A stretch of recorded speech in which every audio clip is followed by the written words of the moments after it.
Now, tell me about the Beethoven Liszt transcriptions of the Beethoven symphonies. How you got started, how you had the inspiration to begin that project.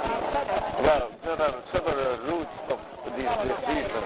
I performed already all the 32 sonatas by Beethoven, and there is plenty of Beethoven performances, so I looked after something quite new, and I knew about the existence of these transcriptions. Even I heard an excellent French pianist to perform the Eroica 20 years ago, and I thought that it is very, very complicated, difficult to perform it, so I put it aside, the idea. But 4 years ago, I had the happy idea that I'm going to try one of the transcriptions. I began with the 7th symphony, and then I discovered the taste of it, and I worked very hard on it, really, because it is more difficult than any of the piano sonatas by Beethoven, and very difficult even on this standard. But after number 7, with the paroxysm of passion in the fourth movement, and then I studied the 6th, the 5th, and I did the Eroica and the 9th symphony with real choir. We pre-recorded the choir, pre-recorded with a real choir, and I add the piano, the orchestral part, living. And for the purpose we use DVD technique, because one should look at the conductor, conducting it. You can't play together classical music with a recording. If you ever tried, it is impossible. At the first change of tempo, you get astray and can't overtake it. But if you, there is a small screen over the piano, and I look at the conductor. In a live concert. In a live concert, because Liszt transcribed all the 9 symphonies, but refused to transcribe the fourth movement of the 9th symphony because of the choir. He wrote to his editor that it is impossible, and the editor was insistent, so he made a very diplomatic solution. He transcribed the orchestra part and put the choral part on stage up. But it is virtual, only nobody can play it. There are sometimes transcriptions by Liszt for 2 piano played, but a second piano can't substitute the choir, because singing and piano playing are totally different. So you played the Liszt transcript Of the orchestra and the recording of the choir. Recording of the choir. This is the first time, as I know, this is my invention, that in classical recorded music and living music can be played together. I was quick. He played the 9th symphony, 4th movement as transcribed by Liszt, but Liszt didn't transcribe the choir part. He just put it above, and he made a recording of the choir before the concert, and in the concert blended with good speakers. Good speakers and amplifier and DVD. This means that there is a small screen. Not, yes, I do it in New York City in October, on the 5th October. Bring the recordings with you. I carry with myself always with my small miniature DVD. Of course, amplifier and speakers are on the spot everywhere. I performed this already in Italy, in India, in Rome, in Milano, in New Delhi, in Bangalore, and it is always a success. And with this method, one can produce any piano concerto if one pre-records the orchestra part and the image of the conductor. But you have to see the conductor. One has to see the conductor, because at the first interlude for piano forte solo, if you play it a little bit faster, then you finish it before the orchestra comes in. If you play a little bit slower, then you can't finish it when the orchestra comes in. So one has to look at the conductor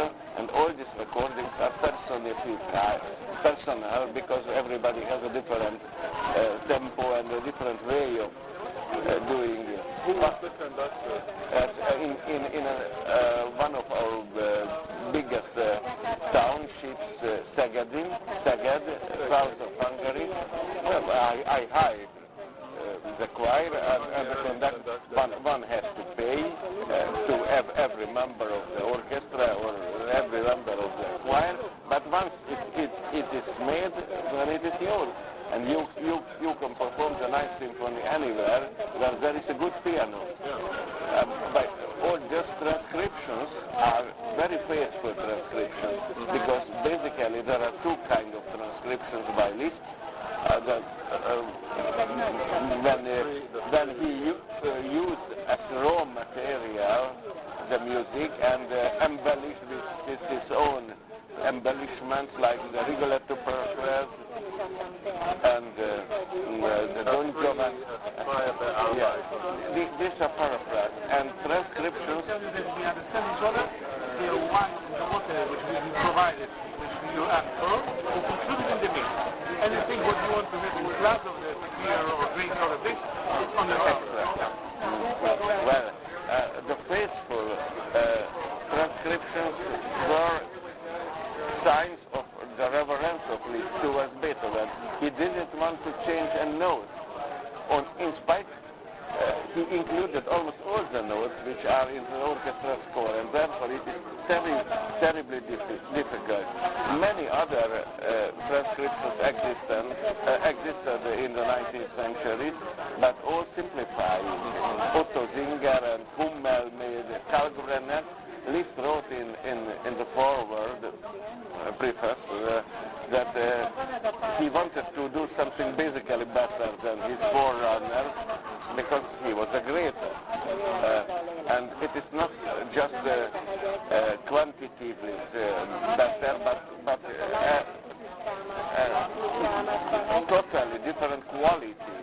And one can bring out those tunes from the middle and the bass part, which normally with the orchestra can't be audible. So it is a kind of analytic playing, as you experience yourself. One hears those things which are hidden in the score, but never be heard. Did you study with the orchestra score? No. I didn't need to look. When I could play all this through, then I controlled with the orchestra score. I had to admit that Liszt made a tremendous work at the age of 50.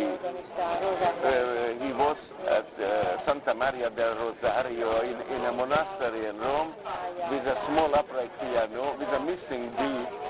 The D key was not working. Imagine the Ninth Symphony without in the tonality of D minor with a missing D key, and probably the good old Dominican fathers were the first to listen to this tremendous sound of the first movement with the tempest and thunder. But even nowadays it is very, very seldom played. Now we have many symphonic orchestra and they do the symphonies in original, but still a transcription has another role nowadays as it used to have in the 19th century. For example, in a Tolstoy novel, after a supper, the housewife, the lady of the evening, and one of the guests who plays the piano, sits at the piano and perform the Beethoven fifth in a transcription in Irkutsk, because in Siberia there was no symphony orchestra, but people wanted to listen, and no recordings of the time in 1880 or 85. But now it has a different role. The role is that a solo pianist can give a personal touch to a Beethoven symphony, to play more rubato, for example. Rubato are extremely difficult with an orchestra, because if somebody doesn't understand the signs of the conductor, it can be as your friend Tomasz Ungar says, it's like taking a boat like this, a tanker. If you want to turn it, you have to tell them a half hour ahead of time before. before you. Or if you kill a dinosaur, you have to tell him that you are dead. You have been dead since 2 hours. He doesn't know it because it is so big. Yeah. So you can do something. more sensible. A solo instrument is always more personal. Of course, it doesn't make superfluous the original orchestra version, but on the other hand, orchestra performance don't make superfluous this transcription. And this is my great invention, which I want to spread over the whole world. Mm-hmm. Have you played all 9 at this point? Not yet. There are 3 missing. The 2nd, the 4th, and the 8th.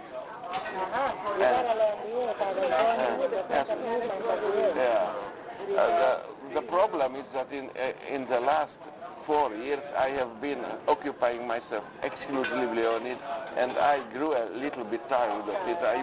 I wanted change, not just perfection. And now I play transcriptions of Wagner. Wagner, again, a great composer who did compose for the piano, and it is a pity. Transcriptions by Liszt? By Liszt and by others. For example, there is Hugo Wolf, who the famous composer for songs, who was a great admirer of Wagner, and there are practically unknown transcription of him of Meistersingen von Nürnberg, the Valkyria, and I played this. How did you find them? I have heard in Bayreuth they spoke to me about it, that there exists a Hugo Wolf, so I went after. Even I completed it because the Valkyria, the cavalcade of the Valkyria is not included, so I find it scandalous. One can't omit it.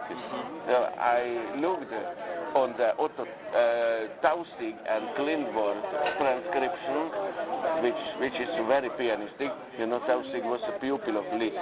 Yes. Karl Tausig, and I completed the transcription with the Valkyrie. Did you find them in libraries? Yes, we have an excellent library, but it has been published. The Hugo Wolf Society or something like that. It is practically unknown again. Every pianist plays the first ballad G minor, and they are on top of each, and there are so many interesting music which is never played, and I dare say I make a great impression with it. For example, the Feuerzauber, the magic fire, it sounds beautifully on piano with all the sparks coming up, and from Valkyrie. And this is one Hugo Wolf. Hugo Wolf made the transcription. But as I told you, I complete it with other parts of it. The whole opera is transcribed for piano, and imagine it or not, I have seen a transcription of Richard Strauss Salome for piano solo, 2 hands, and the text was written above, but just the letter. And there were people who were able to perform it. It is terribly difficult again. Who transcribed that? Well, I don't know. Somebody, a German. There were people for everything at that time. The output was quite incredible 120 years ago. Yeah. So I try to discover new territories, because this is economically important. Everybody wants to give something novelty. Unfortunately, pianists play pieces which are not at all interesting, but just because it hasn't been recorded. Curiosities and not the forgotten images by Debussy, which are not simply no good. When a composer decides that this is not a good work of mine and wants to keep it to his drawer, it is no good to bring just Ripping a dead body. it is a forced resurrection. Yeah. And I have found another method, the transcriptions. Now, do you usually include a transcription on your recitals these days? Yes, yes. Or sometimes totally Completely. devoted to transcriptions.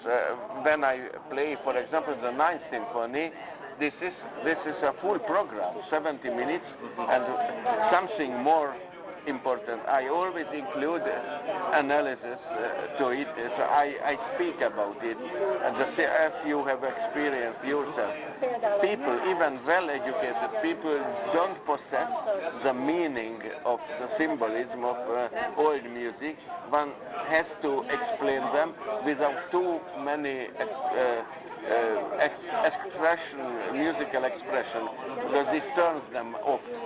So I try to be as logic and commonplace as possible, straightforward, not using Italian words.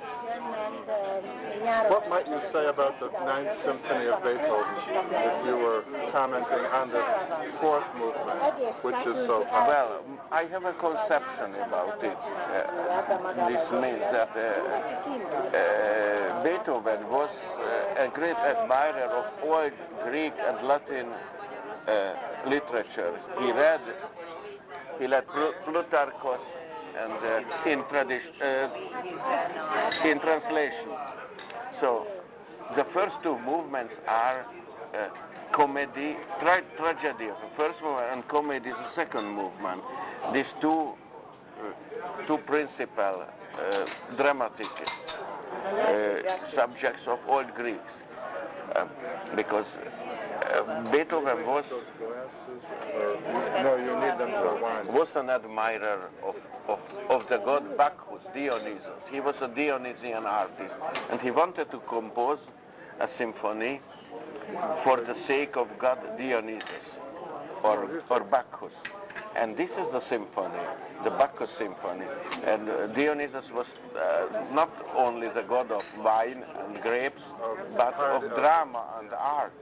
So tragedy was a Dionysus play first, a religious ceremony in reverence of Dionysus.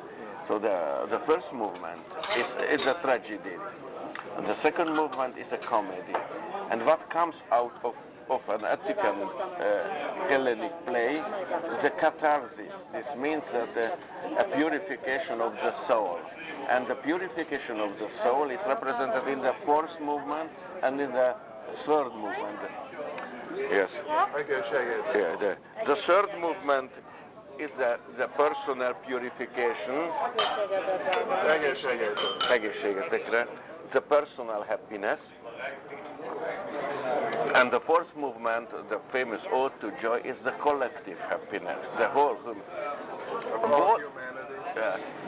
The personal happiness has a certain selfish quality, because how can we be glad when everybody around us is unhappy? But the collective happiness has also one shortcoming. It can't be realized. We dream about it. It's the question, how can I be happy if you are unhappy? Yes, how can I eat my lunch quietly when there are millions and millions of people who are hungry? But if we want to make everybody happy, we discover that it is impossible. So, but in art, everything is possible. Beethoven makes everything possible. The third movement, it's a complete solitary happiness, transported in the heaven. And the fourth movement is a mass rejoicing, even an orgy, sometimes popular, sometimes vulgar as well. What might you say about the third symphony? The third symphony, Eroica. the Eroica is really the symphony devoted to Napoleon. It used to have that. Amikor zongoraműveket leját, amikor zongorázik, mert olyan ideges most, nem tudom. Dedicated to Bonaparte, the first consul. And Eroica is really about heroism. This means the development of a hero who doesn't know himself at the beginning. Therefore, the principal theme is unfinished because he doesn't know yourself, know thyself. This is a mistake, a false note, because he doesn't know how to continue. And gradually, during the first movement, at the end, in the coda, we have the complete theme, only at the end. This is the general idea of developing, which was a leading idea in the beginning of 19th century. Hegel and his philosophy, the developing of absolute idea